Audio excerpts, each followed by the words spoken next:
A short story on RBC, the red blood cells. It's interesting.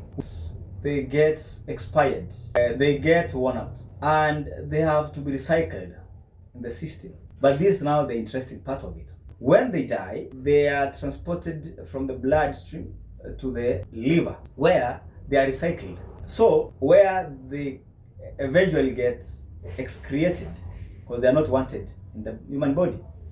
Now they can take two routes. They can pass through the intestines and gotten rid in the stool, or they can be gotten rid through urine by passing through the kidney. Now that's not the stories. What if they are never gotten rid in a favorable manner? Then what do we experience? If they're excreted in whatever I've explained, well and good. But if they are not, and then we have a problem, then that's where our discussion today is going to base. We will develop something we call jaundice or jaundice. Yes, the word is when by physical examination we experience yellow coloring of the body and whitening of the eyes. It can appear in young children, preterm, term children, or adults. That's simply what I can define as jaundice. On pathological jaundice, let's look at what are the causes of jaundice, the predisposing factors, which people are vulnerable to this. Walk with me. Number one, jaundice can be caused by sepsis. Sepsis is an infection when there is an infection in the blood.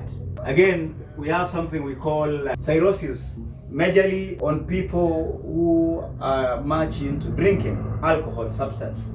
Experience liver damage that we call cirrhosis. Number three, we have something we call neonatal hepatitis, where young ones experiencing hepatitis. Yeah?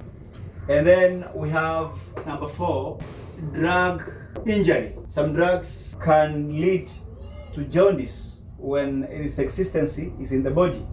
We have number five, delayed cord clamping. When cord clamping is done for quite an extensive or long time, it can lead to that. And lastly, hypothyroidism. There is an hormone called iodine, and the essence of hypothyroidism. So we'll be looking at this in the later discussion on diagnosis. Yeah, before I discuss on this, something very important that I want to bring on board. So there's the aspect of overdestruction of the red blood cells. What happens when the red blood cells are destroyed in a very spontaneous way, in great amounts? Then we will have the crisis of excessive bilirubin being produced in the body, in the blood system. And then this is a bad sign. So when we go to the lab or when we undergo some diagnostic approach, we will be focusing our findings on a few phenomena. For instance, first diagnosis is on full blood counts. Yeah, here is where we are going to see the levels of red blood cells, how fast the red blood cells are being created in the system, and how fast are they being destroyed in the system. It will be shown through this test that is commonly undertaken in our laboratories.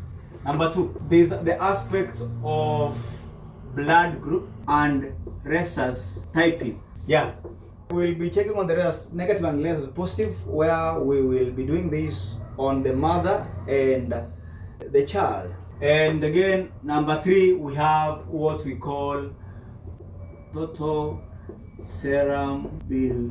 Yeah, so we will be checking the bilirubin levels in the serum. And again, number four, to some extent, we can undertake what we call the ultrasound and X-ray on this region where the liver is situated. So ultrasound or X-ray, depending which one is more favorable. And lastly, I remember I discussed about the hypothyroidism. Yeah, there's a very important hormone called iodine. This brings us to the scenario that we see the levels, the thyroid functions. Last but not least is on management. Yeah, on this we'll be checking on the favorable drugs to be given. Young children, all those infants, babies who have just been birthed. We will be discussing them in the subsequent videos. But for now, I thought this could be nice for us to know. Thank you very much.